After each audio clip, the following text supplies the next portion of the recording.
បាទជំរាបសួរបងប្អូនទាំងអស់គ្នាថ្ងៃនេះមកលេងនៅភ្នំរាជទ្រព្យបាទគេហៅថាភ្នំឧដុង្គយើងហ្នឹងបាទពួកឯងខ្ញុំលើកគេនិយាយថាគេរៀបចំកន្លែងថ្មីបងប្អូនអញ្ចឹងហើយបងប្អូនទៅមើលកន្លែងលក់ដូរជាមួយខ្ញុំទាំងអស់គ្នាបងប្អូនបាទតោះបាទឥឡូវនេះខ្ញុំកំពុងធ្វើដំណើរទៅហើយបងប្អូនណាបាទគឺភ្នំរាជទ្រព្យភ្នំឧដុង្គយើងហ្នឹងបងប្អូនបាទព្រោះអីនៅកន្លែងលក់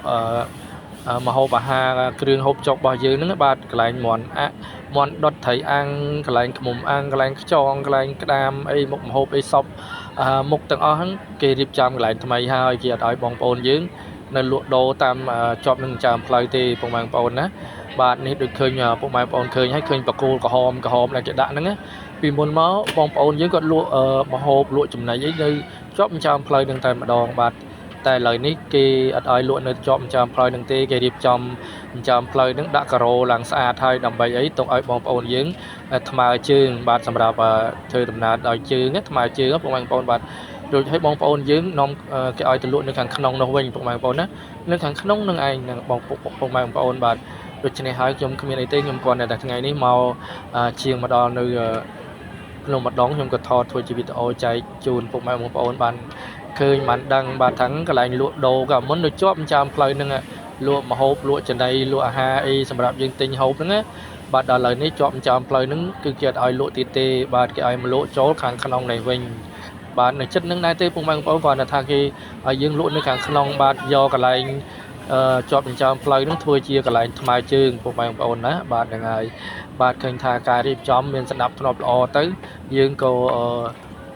ស្រួលក្នុងការដើរលេងដែរបងប្អូនណាបាទហើយទាំងក្នុងវាធំទលាយបាទ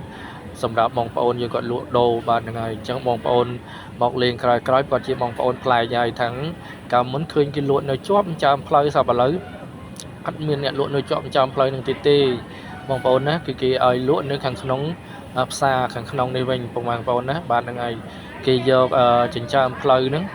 ធ្វើជាកន្លែងថ្មើរជើងវិញបងប្អូនណាបាទហ្នឹងហើយបាទសម្រាប់វីដេអូរបស់ខ្ញុំគឺគ្មានអីទេបងប្អូនហើយថ្ងៃនេះតាមពិតទៅគឺខ្ញុំមកពេទ្យទេដូចហើយពេទ្យហ្នឹងអត់ទាន់ដល់ម៉ោងគាត់ធ្វើការគេសម្រាប់បាយថ្ងៃតែអញ្ចឹងខ្ញុំក៏ឈៀងមកលេងនៅភ្នំឧដុង្គនឹងតិចទៅដើម្បីធ្វើជាវីដេអូចែកជូនដល់បងប្អូនយើងដែលគាត់ខានមកលេងយូរហើយគាត់ដឹងថាឥឡូវគេរៀបចំថ្មីហើយភ្នំឧដុង្គឥឡូវបាទកន្លែងលក់មាន់អាំងលក់ត្រីអាំងលក់ម្ហូបលក់ខ្យងអាំងក្តាមអាំងអីហ្នឹងគឺគេរៀបចំ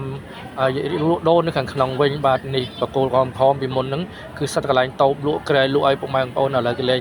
ឲ្យដាក់ឲ្យបាទគេឲ្យលក់នៅខាងក្នុងវិញបាទយកចិញ្ចើមផ្លូវធ្វើជាកន្លែងថ្មើរជើងបាទហ្នឹងហើយអរគុណច្រើនពុកម៉ែបងប្អូនបើមានការនិយាយខុសឆ្គងបាយបាយ